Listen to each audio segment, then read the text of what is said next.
오늘도 좋은 하루입니다. 주 안에서 복된 날 되시기를 바랍니다. 자, 그러면 우리가 사도신경으로 함께 하나님께 신앙을 고백하고요, 예배를 드리겠습니다. 나는 전능하신 아버지 하나님, 천지의 창조주를 믿습니다. 나는 그의 유일하신 아들 우리 주 예수 그리스도를 믿습니다. 그는 성령으로 잉태되어 동정녀 마리아에게서 나시고 본디오 빌라도에게 고난을 받아 십자가에 못 박혀 죽으시고 장사된 지 사흘 만에 죽은 자 가운데서 다시 살아나셨으며 하늘에 오르시어 전능하신 아버지 하나님 우편에 앉아 계시다가 거기로부터 살아있는 자와 죽은 자를 심판하러 오십니다. 나는 성령을 믿으며 거룩한 공교회와 성도의 교제와 죄를 용서받는 것과 몸의 부활과 영생을 믿습니다. 아멘. 우리 찬송가 447장을 부르겠습니다. 447장. 옛날 찬송가는 448장인데요. 이 세상 끝날까지 우리 1절, 2절 부르고 조용한 기도를 드리겠습니다.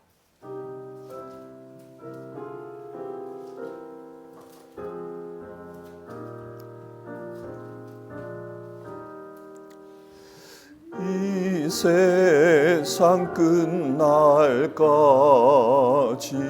주 섬겨 살리니 내 친구 되신 주여 늘 함께 하소서.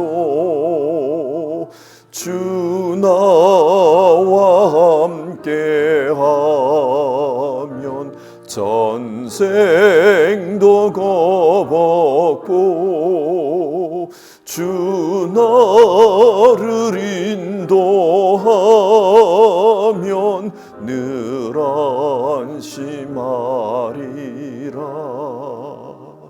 나 주를 따를 때에 주 약속하신 거 그 영광 중에 모두 이루어 주소서.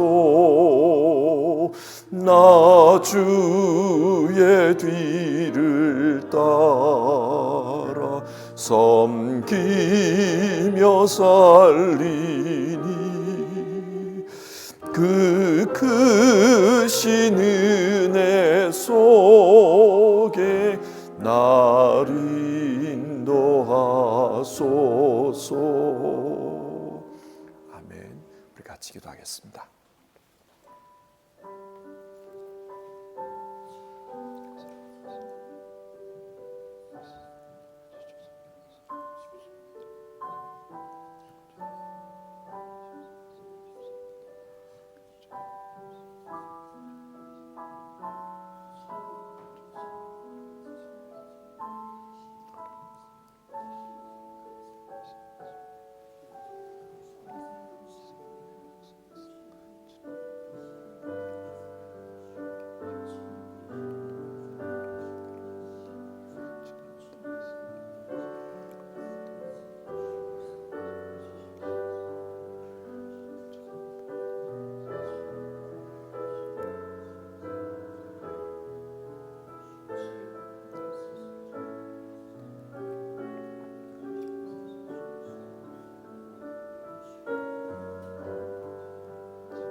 오늘 우리 함께 읽으실 성경 말씀은 갈라디아서 6장의 말씀입니다.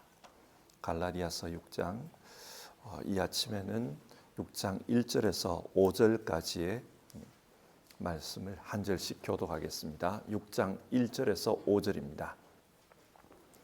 한 절씩 교독하고 마지막 절 5절은 같이 읽겠습니다. 1절입니다. 형제 자매 여러분, 어떤 사람이 어떤 죄에 빠진 일이 드러나면 성령의 인도하심을 따라 사는 사람인 여러분은 온유한 마음으로 그런 사람을 바로 잡아주고 자기 스스로를 살펴서 유혹에 빠지지 않도록 조심하십시오. 여러분은 서로 남의 짐을 져주십시오. 그렇게 하면 여러분이 그리스도의 법을 성취할 것입니다.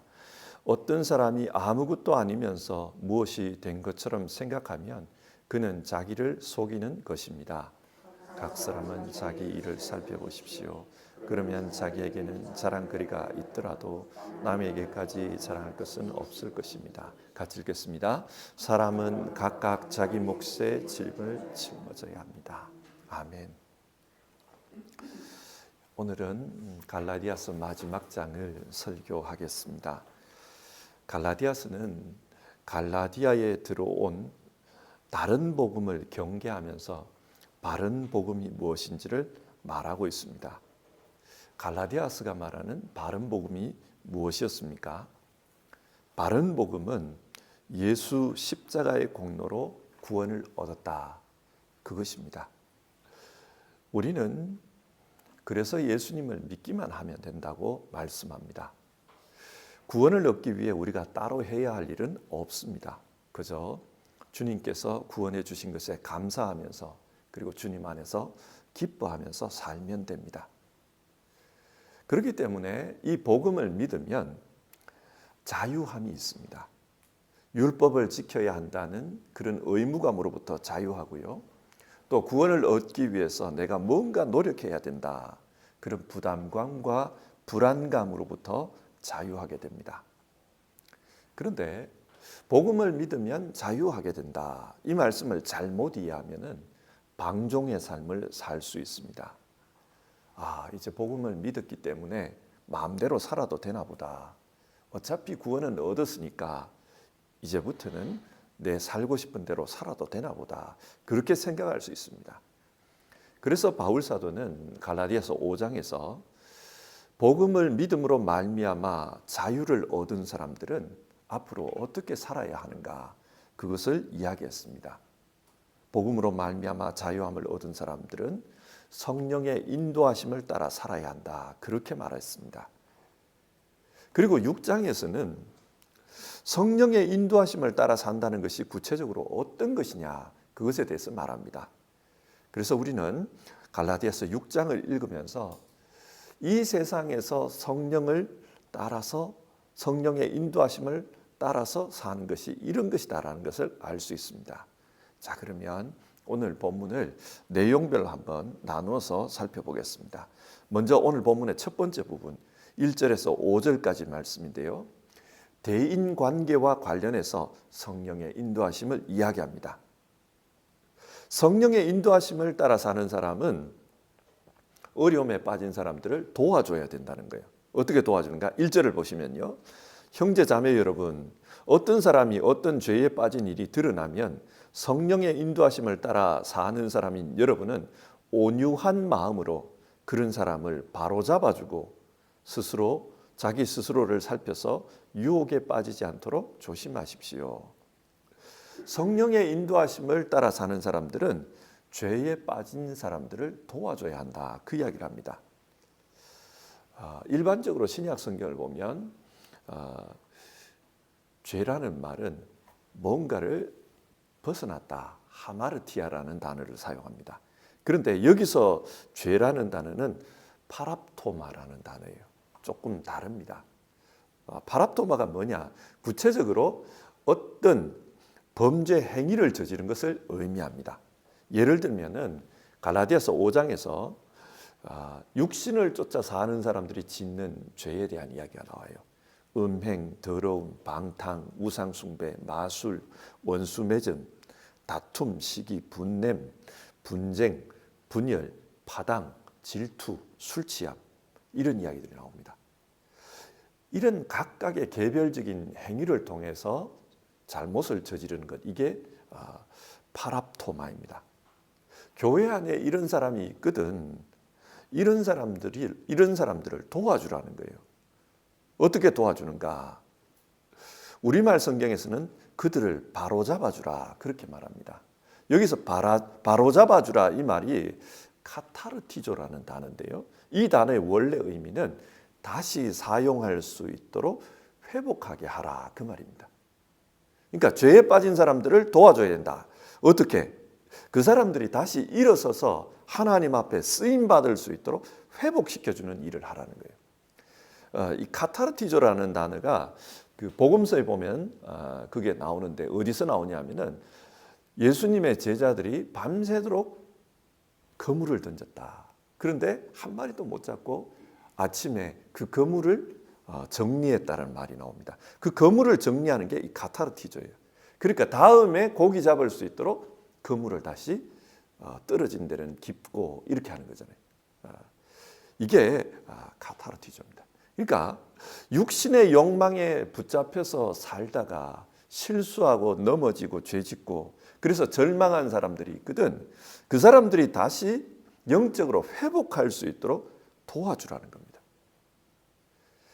그런데 이때 조심할 것이 있다. 그게 뭐냐? 1절 끝부분을 보면 자기를 살펴서 유혹에 빠지지 않도록 조심하라.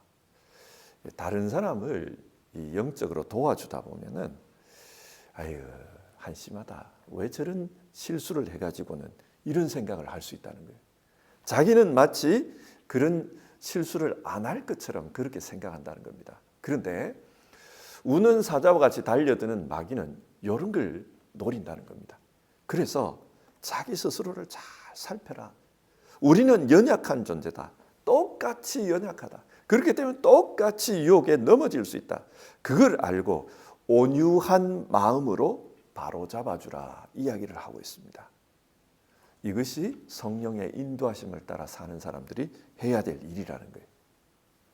그리고 또 어떤 것을 하는가? 2절을 보면 여러분은 서로 남의 짐을 져주십시오.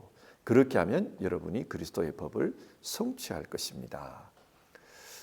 남의 짐을 져주라고 합니다. 여기서 짐이라는 이 말은 당시 성도들이 당하고 있던 어려움을 의미합니다. 그 어려움은 다양할 겁니다. 어떤 사람들은 가난의 어려움을 당할 거고 또 어떤 사람들은 육신의 고난의 어려움을 당할 겁니다. 그런 어려움을 당하거든 그 짐을 함께 져주라. 그렇게 하면은 그리스도의 법을 성취할 수 있을 것이다. 여기서 그리스도의 법이 뭐냐? 그리스도의 법은 사랑입니다. 새 계명을 너희에게 주노니 서로 사랑하라. 이렇게 함께 어려움을 나누어 짐으로써 주의 사랑을 이루어 가라는 겁니다. 이게 성령의 인도하심을 받는 사람들이 해야 할 일이다. 그렇게 말합니다. 그런데 이때도 조심할 것이 있습니다. 어떤 것인가? 이렇게 내가 남을 도와주다 보면은 저 사람보다 내가 좀 더 힘이 있는 것 같은 느낌이 있어요. 저 사람은 그럴 힘이 없는데 나는 그럴 힘이 있다. 그러다 보면 내가 좀 더 힘있는 사람, 더 중요한 사람이라는 생각을 할 수 있습니다. 그래서 3절을 보면 이런 권면이 나옵니다. 어떤 사람이 아무것도 아니면서 무엇이 된 것처럼 생각하면 그는 자기를 속이는 것입니다. 교만하지 말라는 말입니다. 그리고 또 이렇게 남을 돕다 보면은 사람은 본능적으로 자기 안에 자기의 그 선행에 대해서 뭔가 자랑하고 싶은 그런 마음들이 있습니다. 그래서 바울은 또 이런 권면을 해요. 4절을 보면 각 사람은 자기 일을 살펴보십시오. 자기 일을 잘 살펴보라는 겁니다. 남을 도울 때 나도 저런 어려움에 빠질 수 있고 나도 옛날에 저런 어려움을 똑같이 행한 적이 있다. 그렇게 자기를 잘 살펴보라는 겁니다. 그렇게 자기를 잘 살펴보고 다시는 그러지 말아야지. 조심하면서 살아가는 그게 자기에게 유익이 된다는 거예요. 이런 삶을 살라고 합니다. 그러니까 1절에서 5절은 성령의 인도함을 받는 사람들은 어떻게 살아야 되는가? 실족한 사람들을 다시 일으켜 세우는 일을 해라. 그리고 힘들어하는 사람들의 짐을 도와줘라. 같이 져라. 그 이야기를 하고 있습니다. 본문 두 번째 부분 6절에서 10절을 보면요. 여기서는 경제적인 문제와 관련해서 같이 짐을 지라는 말이 나옵니다. 6절을 보시면 말씀을 배우는 사람은 가르치는 사람과 모든 좋은 것을 함께 나누어야 합니다. 바울 당시에는 교회마다 목회자가 있는 게 아니었습니다. 그 당시에는 그 예수님의 제자들 혹은 사도들, 전도자들이 여러 곳을 돌아다니면서 그렇게 복음을 전했습니다. 그렇기 때문에 이분들은 한 곳에 있는 게 아니기 때문에 여행 경비가 필요했고 또 전도하는데 그 필요한 경비들이 있었습니다. 그래서 말씀을 배우는 사람들, 그 교인들이겠죠. 가르치는 사람들, 그 당시에 이제 사도들과 전도자들일 겁니다. 그 사람들과 좋은 것을 함께 나누라, 경제적으로 도와주라는 겁니다. 선교 후원을 하라, 그 이야기를 하고 있어요. 그래서 이 6절부터 10절까지의 말씀은 주로 교회 안에서 이런 경제적인 어려움을 함께 나누어지는 것, 그에 대한 말씀을 하고 있습니다. 그런데 7절과 9절을 딱 끄어가지고 보면 굳이 경제적인 문제와 관련해서 해석할 필요는 없는 것처럼 느껴집니다. 7절을 한번 보겠습니다. 자기를 속이지 마십시오. 하나님은 조롱을 받으실 분이 아닙니다. 사람은 무엇을 심든지 심은 대로 거둘 것입니다. 이 말만 보면 남을 도와라, 꼭 그렇게만 들리지는 않아요. 영적인 일에 힘쓰라, 그렇게 해석이 될 수도 있습니다. 그런데 사람들은 무엇을 심느냐, 이 당시 바울이 볼 때는 이 교회 안의 성도들도 가난하니까 성공에 관심이 많은 거예요. 그러니까 뭔가 좀 성공해서 편하게 살고 싶다, 이런 생각을 하는 거예요. 그래서 바울이 하는 말이, 여러분 기억하십시오. 무엇을 심든지 심은 대로 거둡니다, 이야기를 합니다. 여러분이 그런 데 관심을 쏟으면은 그러면은 그런 거는 거둘 수 있을 겁니다. 경제적으로는 좀 나아질 겁니다. 그런데 그렇게 하면은 육체적인 육신의 열매밖에 못 거둡니다, 그 이야기를 해요. 그래서 8절 보면 자기 육체에다 심는 사람은 육체에서 썩을 것을 거두고 성령에다 심는 사람은 성령에게 영생을 거둘 것입니다, 그 이야기를 합니다. 영적인 일에 힘쓰라는 겁니다. 그러면 영적인 일을 힘쓴다는 게 어떤 거냐? 교회 안에 힘들어하는 사람들, 경제적으로 어려운 사람들, 그 사람들 돕는 거라는 거예요. 그렇게 도우면은 그로부터 하나님이 주시는 영적인 열매를 거둘 거다. 성령께서 인도하시면서 열매를 거두게 하실 거다, 그 이야기를 하고 있습니다. 그래서 9절을 보면요, 선한 일을 하다가 낙심하지 맙시다, 이야기가 나옵니다. 여러분, 남을 돕는다는 게 이게 끝이 있는 게 아니잖아요. 도와도 어려운 분들은 계속 생깁니다. 하지만은 외면하지 말라는 거예요. 그렇게 인내하면서 도우면서 살아가면은 결국은 하나님께서 때가 이루면은 거두게 하실 겁니다, 그 이야기를 합니다. 심은 대로 거두게 하신다, 그 이야기를 하고 있습니다. 그러면서 10절을 보시면 기회가 있는 동안에 모든 사람에게 선한 일을 합시다. 특히 믿음의 식구들에게는 더욱 그렇게 합시다, 이 말을 합니다. 많은 세상 사람들도 돕고 다 그렇게 해야 되지만 특별히 교회 안에 어려움 있는 사람들을 그렇게 도웁시다, 그 이야기를 하고 있습니다. 우리 성도님들을 보면 참 잘하시는 것 같아요. 제가 보면서 그걸 많이 느껴요. 진짜 대단하시다. 참 잘 도우시는 것 같아요. 물질적으로도 돕지만 마음으로도 돕고, 외로워하시는 분들 함께 또 이렇게 찾아가서 돕고 그러시는 것 같아요. 이게 여러분, 이게 육신의 일이 아니라 영적인 일이라는 거예요. 그래서 육체에다 심는 사람은 육체에 썩을 것을 거두지만 성령에다 심는 사람은 성령에서 영생을 거둔다, 바울은 그 이야기를 하고 있습니다.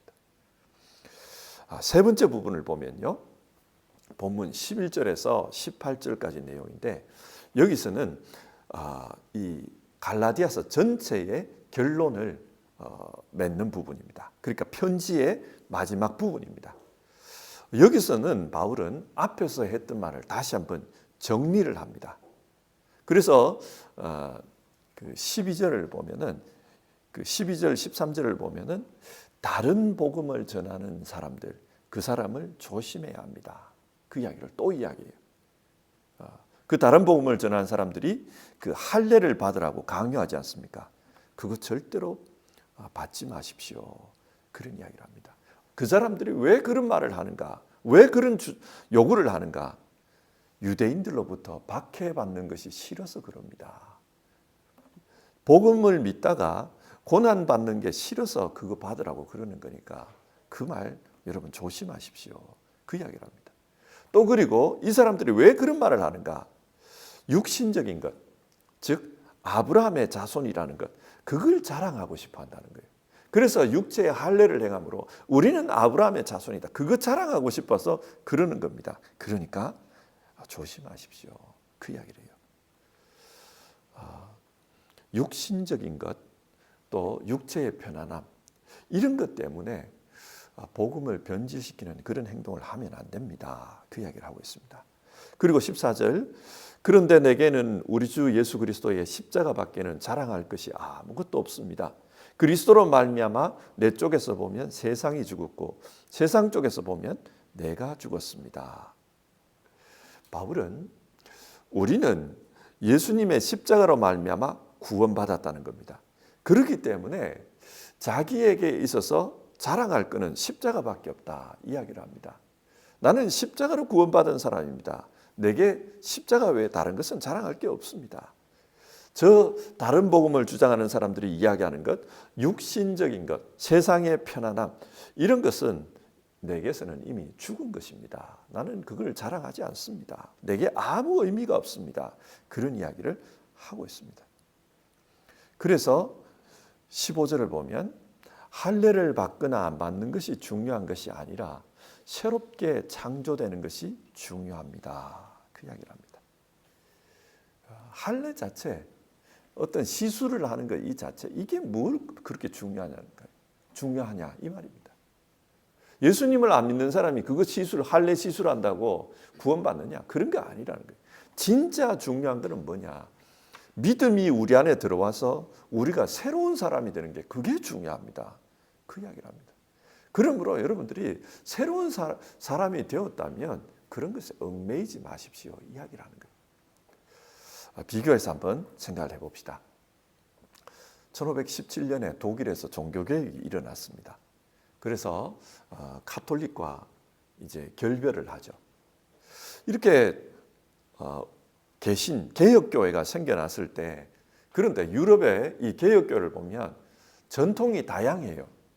예를 들어 독일에 있는 이 개혁교회들은 종교개혁을 했지만 미사 드리는 방법과 비슷한 형태로 예배를 드립니다. 뭐 굳이 이런 것까지 이거 신경 쓸 필요 없다 이런 생각한 거거든요. 그래서 그 미사 드릴 때 미사송 부르는 것 그런 것도 하고 앞에 알타도 만들어 놓고 그렇게 했습니다. 그런데 스위스 쪽에 이 개혁교회들은 가톨릭적인 거 이건 다 부숴버려야 된다. 그렇게 생각을 해요. 그래서 예배 방식도 새롭게 만듭니다. 그리고 예배당도 그 알타라든지 이런 거 다 부숴버려요. 스테인드 글라스 이런 거 다 부숴버립니다. 성화 다 부숴버려요. 그래서 이 사람들이 좀 더 그 심하게 개혁한다. 그래서 교회 이름을 레포미어테라고 부른 겁니다. 더 개혁적이라고. 그런데 한번 생각해 보십시오. 믿는 거는 똑같은 거 아닙니까? 우리는 이제 오직 은혜로, 오직 예수 그리스도로, 오직 성경으로 그렇게 우리는 신앙한다. 이 믿는 내용은 똑같아요. 그런데 예배하는 방식은 조금씩 다르지 않습니까? 그렇다고 해서 여러분 무슨 문제가 있습니까? 신앙생활에 문제가 있습니까? 없습니다. 유대에 사는 사람들이 지금까지 유대 전통을 따라 살았으니까 유대 전통 지키면서 예수 믿는 것, 그럴 수 있다는 거예요. 이방 사람들이 이방인 방식으로 살아오다가 예수 믿고 새롭게 됐으면 뭐가 문제냐는 거예요. 예수님 믿고 새롭게 된 거 그게 중요한 거지 무슨 전통을 따라 사느냐 그게 뭐가 중요하냐. 바울이 지금 그 이야기를 합니다. 그러니까 그런 것 가지고 신앙의 본질 흐리지 말고 진짜 중요한 것, 그거 붙들고 살면 됩니다. 진짜 중요한 거는 우리가 예수님 믿음으로 성령이 우리 안에 찾아오셔서 우리 인간이 새롭게 되는 겁니다. 그 이야기를 하고 있습니다. 그게 이 갈라디아서의 결론입니다. 자, 오늘 말씀 한번 정리해 보겠습니다. 크게 보면 두 부분으로 나눠지죠. 갈라디아서를 마치면서 1절에서 10절은 성령을 따라 사는 사람들은 어떻게 살아야 되는가, 그거에 대해서 이야기를 했어요. 다른 사람을 도우면서 살자. 인간관계적인 측면에서, 또 한쪽에서는 경제적인 측면에서 그렇게 돕고 넘어진 자를 세워주면서 살자. 그 이야기를 했습니다. 그리고 11절부터는 갈라디아서를 마치면서 진짜 중요한 것을 기억하십시오. 그것은 우리가 예수 복음을 믿고 우리가 새로워지는 겁니다. 그 이야기를 하고 있습니다. 예수 복음을 믿으면은 그 믿음의 보증으로 성령을 보내주십니다. 우리가 눈에 보게 경험하든지 보지 않게 경험하든지 느끼게 경험하든지 느끼지 못하게 경험하든지 예수 복음을 믿으면 그 사람 안에는 성령이 함께 하십니다. 그리고 그 성령께서 우리를 이끌어 가십니다. 그러면 새로운 피조물이 되는 겁니다. 초대교회 당시에 그 디오그네투스에게 보내는 편지라는 글이 있어요.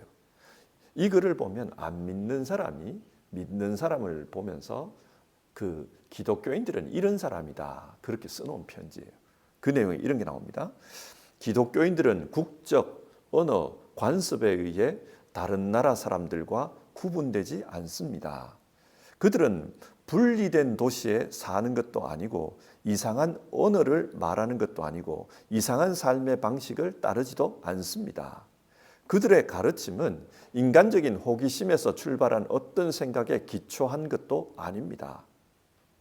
다른 사람들과 달리 그들은 순수하게 인간적인 주장을 하는 것도 아닙니다.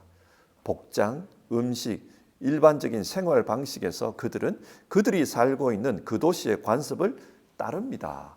그러니까 전통이 중요한 건 아니에요. 자기 방식대로 살던 방식대로 살았다는 거예요. 그러나 그들의 삶에는 무언가 특별한 게 있습니다. 그들은 자신들의 나라에서 마치 잠시 거쳐 지나가는 나그네인 것처럼 살아갑니다.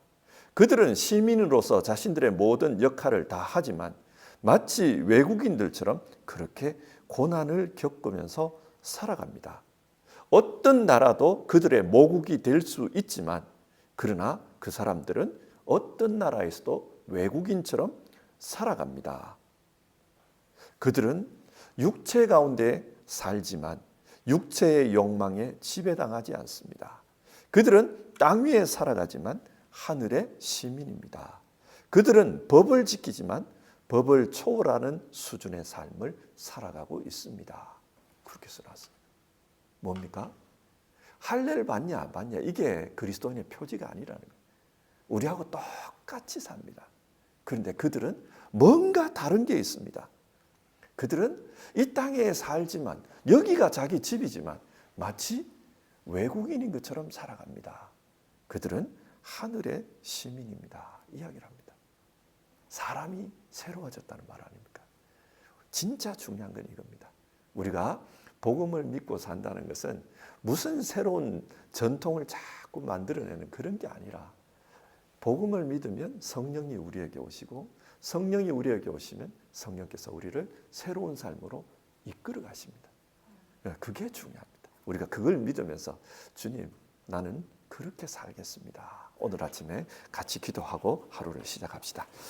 찬송가 446장입니다. 446장. 옛날 찬송가는 500장입니다. 주음승 외에는 우리 1절과 2절 부르고요. 같이 기도하겠습니다.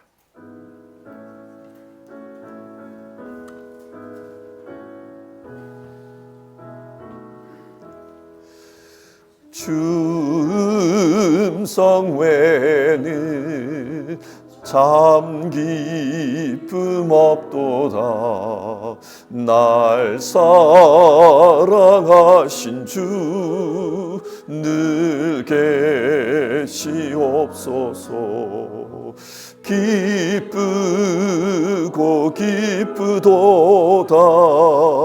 항상 기쁘도다. 나 주께 왔사오니 복 주옵소서. 나 주께 왔으니 복 주시옵소서. 주 함께 계시면 근시험 이기네. 기쁘고 기쁘도다. 항상 기쁘도다. 나 주께 왔사오니 복 주옵소서. 같이 기도합시다. 오늘 우리가 살펴본 성경 말씀 생각하면서 우리 같이 기도합시다. 바울은 갈라디아서를 마치면서 진짜 복음을 믿는 게 어떤 건지를 이야기합니다. 복음을 믿는 것은 무슨 새로운 계명을 자꾸 만드는 그런 게 아니라, 복음을 믿으면, 예수 복음 믿으면 주님의 영이 우리 안에 함께하고, 주님의 영이 함께하면 그 성령께서 우리를 새로운 피조물로 만들어 간다는 겁니다. 그래서 우리가 성령에 이끌려서 새로운 삶을 살아간다, 그 이야기를 하고 있습니다. 우리가 같이 기도하기를 바라는 것은, 주님, 세상 살면서 진짜 중요한 것, 그거 붙들고 살게 하옵소서. 내가 예수 복음 믿고 사는 것, 이게 진짜 중요한데 이렇게 살면 내 안에서 하나님의 역사가 일어난다는 것 믿습니다. 나를 새로운 피조물로 살게 하시고, 그래서 성령의 이끌림을 받아 다른 사람을 도와주고 세워주고 실족한 사람들을 일으켜 세우고 그렇게 살게 하는 줄 믿습니다. 정말 성령에 붙들려서 믿음으로 살게 하옵소서. 우리 그 기도 드렸으면 좋겠습니다. 그리고 여러분, 우리 다음 주간 수련회 떠나지 않습니까? 그리고 또 사랑누리선교회는 10월 초에 떠납니다. 우리 그 기억하면서, 주님, 우리 가을에 모이는 집회들을 통해서 하나님이 우리가 새로워지는 역사들이 있게 해주시옵소서. 교회가 새로워지고 우리 공동체가 새로워지게 해주시옵소서. 두란노 성교회가 새로워지고 사랑누리가 새로워지고 청년부가 새로워지고 그런 은혜를 주시옵소서. 우리 같이 기도해 보겠습니다.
하나님, 우리가 예수 복음을 믿으면은 우리 안에 새로운 일들이 일어난다는 것을 오늘 성경을 통해서 읽었습니다.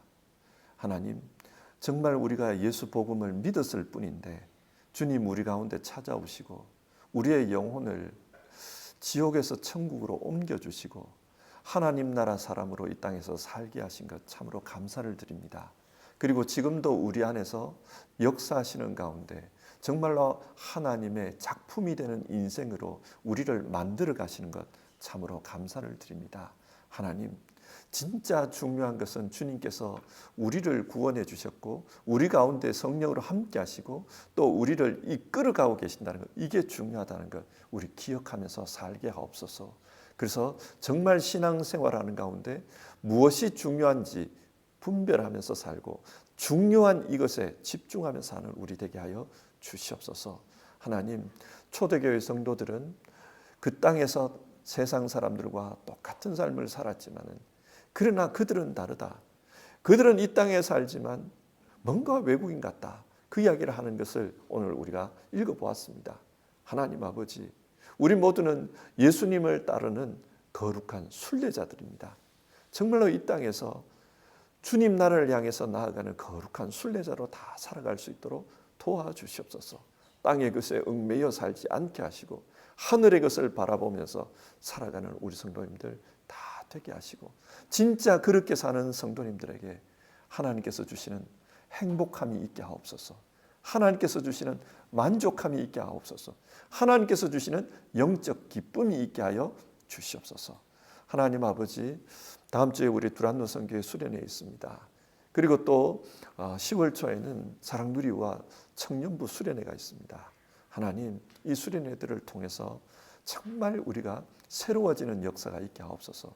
우리 개인의 삶이 새로워지고 또 우리 공동체 두란노 선교회와 사랑누리 선교회와 청년부가 새롭게 되는 그런 은혜들이 있게 하여 주시옵소서. 오늘 하루도 주님 앞에 예배하면서 성령님에 붙들려서 살아가는 모든 성도님들에게 성령님께서 베풀어 주시는 그 복된 삶이 이루어지게 하옵소서. 우리 주님 예수님의 이름으로 기도드립니다. 아멘. 주기도문 하겠습니다. 하늘에 계신 우리 아버지, 아버지의 이름을 거룩하게 하시며 아버지의 나라가 오게 하시며 아버지의 뜻이 하늘에서와 같이 땅에서도 이루어지게 하소서. 오늘 우리에게 일용할 양식을 주시고 우리가 우리에게 잘못한 사람을 용서하여 준 것 같이 우리 죄를 용서하여 주시고 우리를 시험에 빠지지 않게 하시고 악에서 구하소서. 나라와 권능과 영광이 영원히 아버지의 것입니다. 아멘.